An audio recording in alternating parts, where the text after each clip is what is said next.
In 2005, two researchers at Yale University did something nobody had ever tried before. Chen, a behavioral economist, and Laurie Santos, a cognitive psychologist, walked into a lab full of Capuchin monkeys and asked a question that sounds absolutely ridiculous on the surface. Can you teach a monkey to use money? Not metaphorical money, not some abstract concept. Actual physical currency.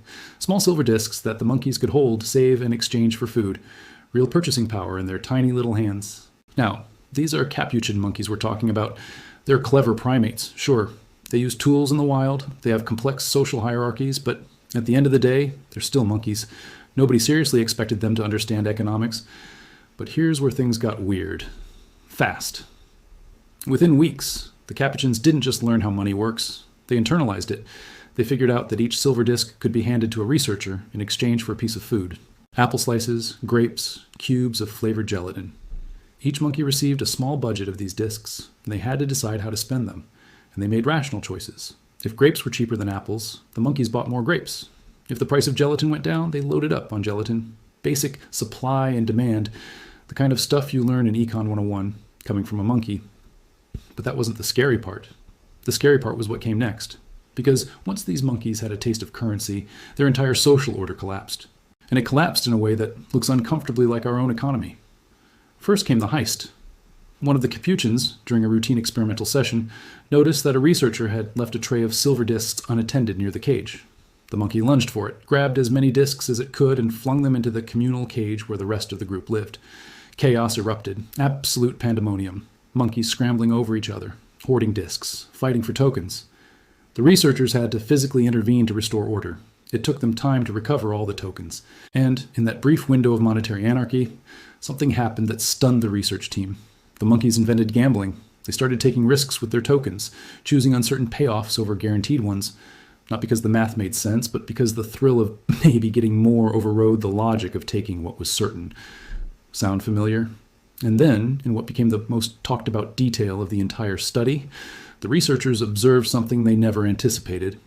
One monkey appeared to exchange a token with another monkey in return for a sexual favor. After the act, the monkey who received the token immediately went to a researcher and used it to buy a grape. The monkey economy had produced its first transaction for services, and not the kind of service anyone expected. Now, I want to be clear about something before we go any further. This video is not financial advice. I'm not a financial advisor.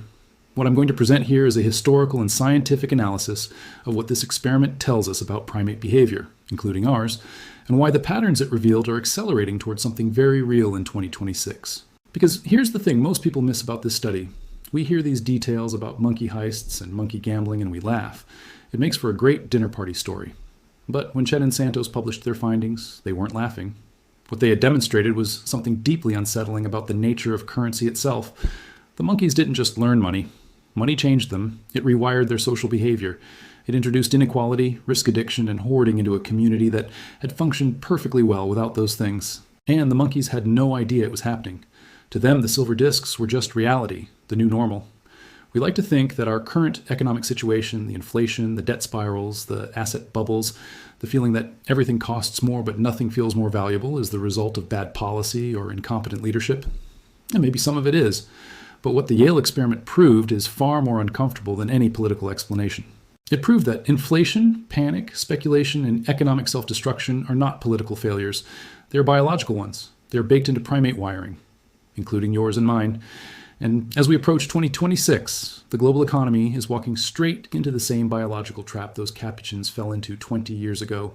Only this time, the cage is the size of the entire planet. To understand why that experiment matters right now, you have to understand something fundamental about how primate brains process wealth. And I mean all primate brains. Monkey brains. Your brain. My brain. The brain of every central banker on Earth. For roughly 60 million years, primates have operated under one unbreakable rule. Calories require effort. If you want to eat, you climb a tree. You dig in the dirt, you chase something down, you spend physical energy, real metabolic energy, to acquire the resources that keep you alive. And because energy is finite, because your body can only do so much in a day, there's a natural ceiling on how much any individual primate can accumulate. This is not just an observation. This is the foundation of primate social structure. The reason monkey troops don't normally tear each other apart over food is because everyone intuitively understands that resources are tied to effort, and effort is limited. There's a built-in fairness mechanism. Not a moral one, a physical one. Nobody can hoard infinity because infinity doesn't exist in nature. Your brain evolved inside this system. Over millions of years, your neural architecture was shaped by the assumption that wealth is physical, that value is tangible, and that acquiring more requires doing more.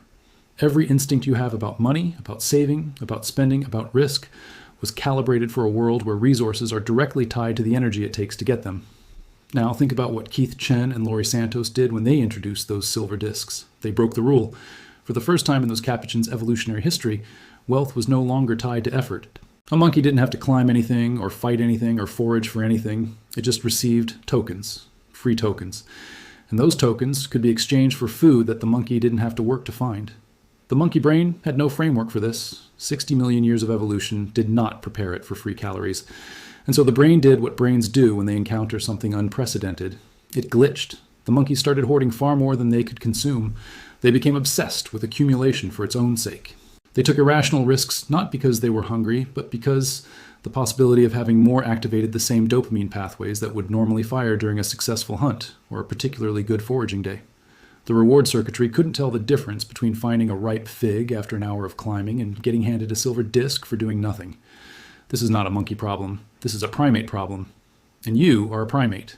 Here's where Chen and Santos push the experiment further and where the parallels to modern economics become impossible to ignore. They started manipulating the prices. The researchers changed the exchange rates. One day, a single token would buy you 2 apple slices. The next day, that same token would only buy 1. Or they'd drop the price of grapes so you could suddenly get 3 portions for the same token that used to buy 1. What did the monkeys do?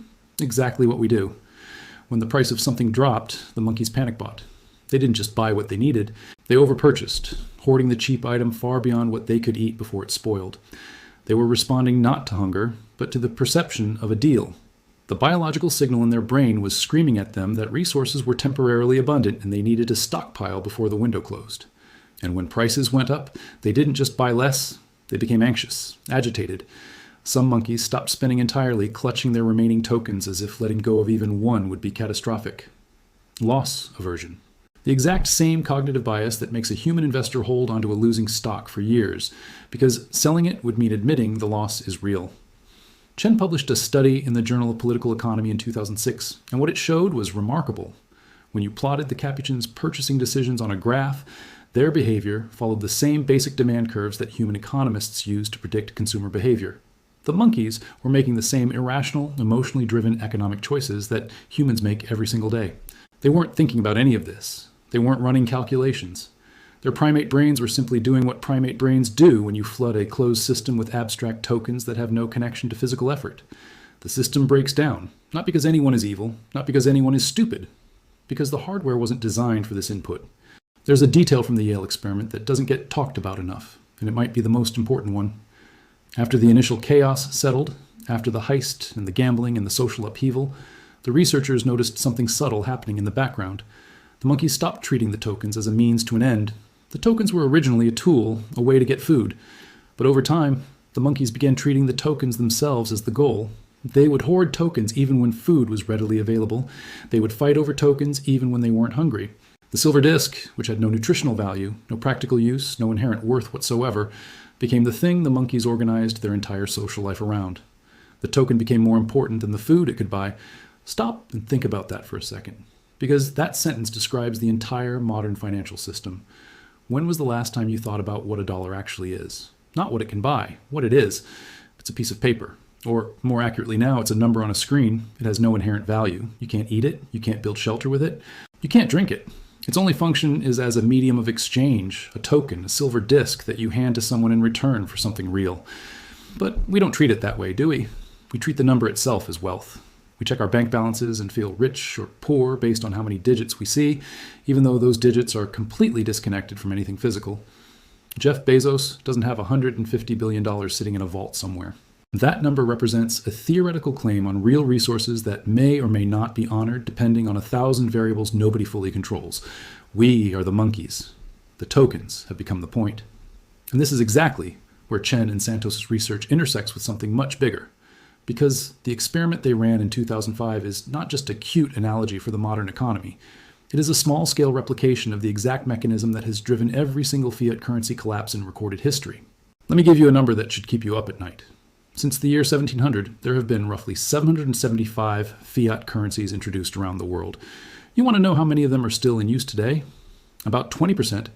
And of that 20%, every single one has lost the overwhelming majority of its purchasing power. The average lifespan of a fiat currency is about 27 years. Some last longer, some much shorter. But the pattern is always the same. A government or authority introduces a currency. At first, its value is tied to something real, usually gold or silver or land. Over time, the tie is loosened or cut entirely. The authority prints more and more. The value dilutes. Prices rise. The population works harder to acquire tokens that buy less and less. And eventually, either the currency is reformed, replaced, or it collapses entirely. This is not theory. This is documented history. The Roman denarius, the continental dollar, the German papermark, the Hungarian pengo, which holds the world record for hyperinflation at a rate so extreme that prices were doubling every 15 hours by 1946. The Zimbabwean dollar that was literally printed in $100 trillion denominations. Every single one of these currencies followed the same trajectory. Introduce the token, disconnect it from physical reality, print more of it, watch the system destabilize, watch the primates panic. Chen and Santos replicated this entire arc in a lab with monkeys in less than a year. Now, let me ask you something. The United States dollar, the world's primary reserve currency, the backbone of global trade, was officially disconnected from gold on August 15, 1971, when President Richard Nixon ended the Bretton Woods system's convertibility of dollars to gold. A dollar in 1971 had real purchasing power tied to a physical commodity. A dollar today is backed by nothing except the collective agreement that it has value. How much purchasing power has that dollar lost since 1971? According to the Bureau of Labor Statistics' own CPI calculator, what cost you $1 in 1971 would cost you over $7.70 today. That's a decline in purchasing power of roughly 87%. The token is dissolving. Slowly, but it's dissolving. And just like the monkeys, most of us don't notice because the dissolution happens gradually enough that each individual day feels normal. So here's where we zoom out and look at what happened after 1971 on a global scale. Because this is where the Yale Experiment stops being a fun science story and starts being a warning. Before 1971, the world's monetary system had a leash. It wasn't a perfect leash, and plenty of economists will argue about whether the gold standard was ideal, but there was a constraint. Governments could not print unlimited money because every dollar was supposed to be redeemable for a fixed quantity of gold. The token was anchored to something physical, something that required energy to mine, refine, and store, something finite. When that anchor was removed, the token became purely abstract. And what happened next is exactly what happened in the Yale lab when the monkeys received tokens without having to work for them. The system flooded. In 1971, the total U.S. money supply, measured by M2, was approximately $688 billion. By the year 2000, it had grown to roughly 4.9 trillion.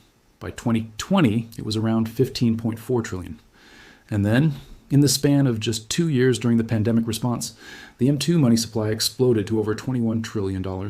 The United States created more new dollars between 2020 and 2022 than it had created in the first 200 years of its existence combined. Read that again. More dollars were created in 24 months than in 200 years. Now, the monkeys in the Yale experiment received a fixed budget of tokens. What Chen and Santos found is that even a fixed, controlled introduction of unearned currency destabilized the group. Imagine what happens when the supply is not fixed. Imagine what happens when the researchers just keep handing out more and more disks, indefinitely, with no cap and no constraint. You don't have to imagine, you're living in it. The national debt of the United States crossed $36 trillion in early 2025. The federal government is paying over $1 trillion a year just in interest on that debt. Not paying it down, just servicing the interest. That's more than the country spends on its entire defense budget. We are now in a situation where the government has to borrow new money to pay the interest on the old money it already borrowed. That is not a political opinion. That is arithmetic. And it's not just America. Global debt, all countries combined, surpassed $310 trillion according to the Institute of International Finance. That number is so large, it has lost all meaning to the human brain. You cannot conceptualize 310 trillion of anything. It is an abstraction of an abstraction. Tokens upon tokens upon tokens, none of them connected to a single calorie of real-world energy. Now here's where the monkey experiment becomes genuinely predictive. When Chen and Santos flooded the monkey economy with cheap tokens, the monkeys didn't become more stable. They became more erratic. The gambling increased, the hoarding increased, the conflict increased. The social fabric frayed, not because the monkeys were bad, but because their brains were being overwhelmed with signals they weren't designed to process. Wealth without effort, abundance without scarcity, tokens without meaning. The modern human economy is exhibiting the exact same behavioral distortions, just at a scale those researchers could never have imagined. Look at what's happened in the last 5 years alone. The stock market, as measured by the S&P 500, more than doubled from its pandemic low, despite the underlying economy experiencing supply chain breakdowns, labor shortages, and the highest inflation in 4 decades. Housing prices in many major cities disconnected entirely from local incomes. You have cities where the median home costs 10 to 15 times the median household income. That ratio is not sustainable by any historical measure. And then there's the speculative mania, meme stocks, meme coins, digital assets with no cash flow, no earnings, no physical presence, trading at billions of dollars in market capitalization because enough people agreed to believe they were valuable. This is not an insult to the people participating. It is a description of primate behavior under fiat conditions. When the tokens are infinite and free, the monkey brain will gamble with them. It cannot help itself. It's not a choice. It's circuitry. The Capuchins in the lab had did the same thing on a tiny scale. We're doing it on a planetary one. So why 2026? Why not 2024 or 2030 or some other arbitrary year? This isn't about picking a scary date for a thumbnail. There are specific, measurable reasons why multiple financial stress indicators are converging in this window, and they all trace back to the same biological mechanic that Chen and Santos documented. First, let's talk about the debt maturity wall. Over the next 18 months, a massive volume of government and corporate debt that was issued during the low interest rate era of 2020 and 2021 is scheduled to mature. That means it has to be refinanced, rolled over, replaced with new debt. Here's the problem. That original debt was issued at interest rates near zero, some of it at 1%, 2%. The new debt replacing it will be issued at current rates, which are significantly higher, 4, 5, 6% or more depending on the instrument. This means the cost of carrying the same amount of debt roughly doubles or triples. For governments, for corporations, for commercial real estate, for everyone who borrowed cheap money during the free token era. This isn't speculation. These are bonds with printed maturity dates. We know exactly when they come due. And a huge cluster of them come due between late 2025 and the end of 2026. The Treasury Department's own data shows the refinancing schedule. It is public information. Second, there's the velocity problem. In economics, the velocity of money measures how quickly currency changes hands. When velocity is high, money is moving through the economy. People are spending, businesses are investing, the system is active. When velocity drops, money is being hoarded. People are sitting on cash because they're uncertain about the future. The velocity of M2 in the United States has been in a long decline and hit historic lows. Money is being created at unprecedented rates, but it's not circulating the way it used to. It's piling up in asset markets and savings accounts and speculation. It's behaving exactly like the monkey tokens that got hoarded instead of spent on food. The tokens are everywhere, but they've stopped functioning as a medium of exchange and started functioning as objects of anxiety. When velocity eventually snaps back, and historically it always does, the inflationary pressure that has been building beneath the surface expresses itself all at once. It's like a dam. The water builds up slowly, invisibly, and then one day the structure gives way. Third, and this is the one that ties directly back to biology, there is a trust threshold. Every fiat currency system runs on collective belief. The dollar has value because 330 million Americans and billions of people worldwide agree that it does. That agreement is not a contract. It's not a legal structure. It's a shared psychological state. It's faith. And faith erodes gradually until it doesn't. In behavioral economics, there's a concept called a Minsky Moment, named after economist Hyman Minsky. It describes the point in a credit cycle where over-leveraged borrowers begin to sell assets to meet their debt obligations, triggering a cascade of falling prices and collapsing confidence. The key insight of Minsky's work is that stability itself is destabilizing. The longer a system appears stable, the more risk participants take, until the accumulated risk reaches a level that the system cannot absorb. The Capuchin monkeys had their Minsky moment when the token tray was breached and the social order collapsed in minutes. The system looked stable, right up until the instant it wasn't. The question for the global economy isn't whether a Minsky moment is possible. It's whether the conditions for one are present. And by virtually every metric that Minsky himself identified, they are.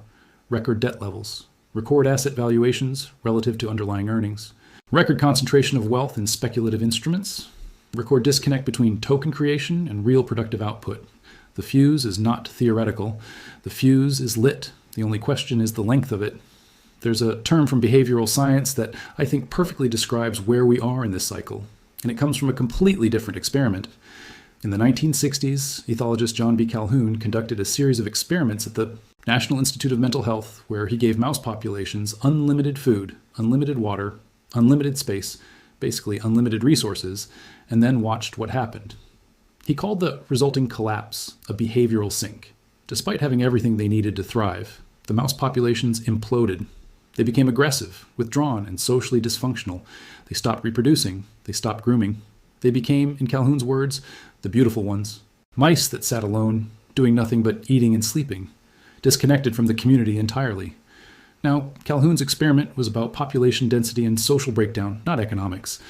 But the underlying principle is the same one Chen and Santos demonstrated with their monkeys. When you remove the natural constraints that a biological system evolved to operate within, the system does not flourish. It collapses. Natural scarcity is not a bug in the primate operating system. It is the operating system. Take it away, and the software crashes. This is what's happening to human economic behavior right now. And the signs are everywhere if you know where to look. Savings rates in developed nations have been declining for decades. In the United States, the personal savings rate dropped to around 3.5 to 4% in recent months, well below the historical average. People are not putting money aside because the money they earn buys less every year. So spending it now feels more rational than saving it for a future where it will buy even less. That is inflation-driven consumption. It is not prosperity. It is the primate brain responding to a depreciating token by accelerating its spending. Meanwhile, household debt is at record levels. Credit card debt in the U.S. crossed $1.14 trillion in 2024. Auto loan delinquencies are rising. Student loan burdens remain enormous. People are borrowing tokens to buy things with tokens that are worth less than the tokens they borrowed. The circularity of it would be funny if it weren't so consequential. And the speculation. I keep coming back to this because it is the clearest behavioral parallel to the monkey experiment. When the Capuchins had tokens and nothing meaningful to spend them on, they gambled. They took unnecessary risks for the dopamine hit of a potential payoff.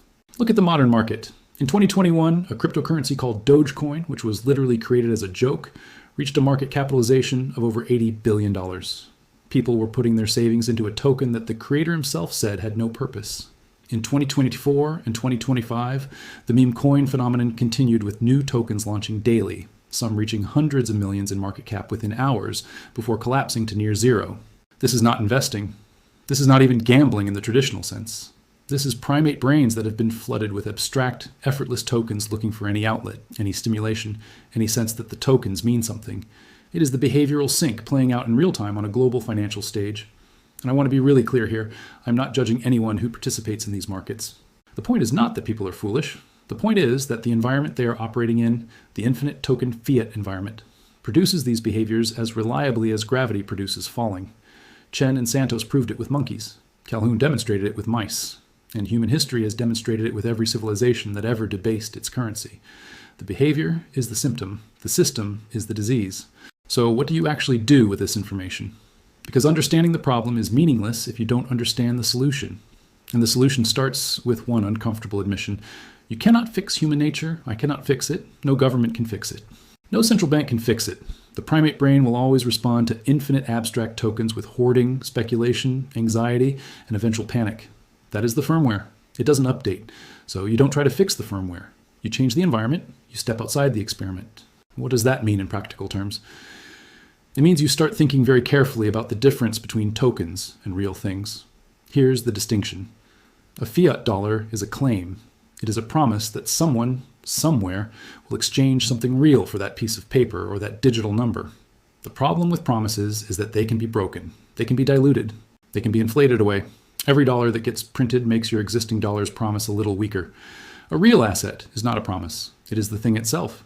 It does not require anyone else's agreement to have value. It exists physically, tangibly, and independently of whatever the monetary system is doing. Throughout all of recorded financial history, the assets that have survived currency collapses, empire falls, wars, pandemics, and political upheavals share one characteristic. They are finite, and they require real energy to produce. Gold and silver are the obvious historical examples, and there's a reason for that. Gold has been used as money for over 5,000 years, across every major civilization on every inhabited continent. Not because somebody declared it valuable, but because it is scarce, durable, divisible, portable, and impossible to counterfeit or print. It is the anti-token. Its value comes from the physical effort required to extract it from the earth. Silver shares these properties and has the added characteristic of massive industrial demand. It's used in solar panels, electronics, medical devices, and dozens of other applications. Unlike gold, which is primarily held as a store of value, silver is consumed. It gets used up. Industrial demand for silver has been outpacing mining supply for several years running, according to the Silver Institute's annual reports. This supply deficit means that the physical availability of silver is tightening regardless of what the paper markets say. Then there is land, productive, usable, real land, not a REIT, not a digital share of a property fund. Actual acreage that grows food, holds water, produces timber, or serves some tangible function. Land is the original wealth. Before currencies existed, before coins existed, before the concept of money existed, land was wealth. It remains wealth no matter what the token system does because land produces real biological value. Calories, shelter, resources, the things that primate brains actually need. There are regions in the United States right now where productive agricultural land is still available at prices that would astonish anyone living in a coastal city. Parts of the Midwest, parts of the Mountain West, parts of the rural South, land that grows crops, supports livestock, and holds water, land that has intrinsic value because it does something real. I want to be clear one more time. This is not financial advice. I'm not telling you to buy or sell anything specific. I'm presenting a framework, one rooted in biological science and economic history, for thinking about the difference between tokens and tangible assets. The Capuchin monkeys in the Yale Experiment could not see the cage they were in. They could not see the researchers controlling the supply of tokens. They could not understand that the tokens were an artificial layer imposed on top of a reality they already had access to. Before the experiment, they ate food from their environment, real food, acquired through real effort. The tokens didn't add anything to their lives. They just redirected the monkey's behavior in ways that destabilized everything. You are in the same experiment, but unlike the monkeys, you have the ability to recognize it. You have the capacity to look at the system, understand the mechanics, and make a conscious decision about how much of your life and your labor you want to store in tokens versus how much you want to store in things that are real. In 2026, the global economy is going to test the limits of how many tokens a system can absorb before the collective belief holding it together begins to waver. Maybe the system holds for another decade. Maybe it adjusts. But the trend is clear, the math is real, and the biology is unchangeable. The monkeys couldn't step outside their cage. But you can. Make sure that when the next Minsky moment arrives, when the tray of tokens gets knocked loose and the scramble begins, you are holding something that doesn't need anyone else's permission to be valuable. Something real, something finite, something that exists whether or not the experiment continues. Because the experiment always ends. The only question is whether you saw it coming.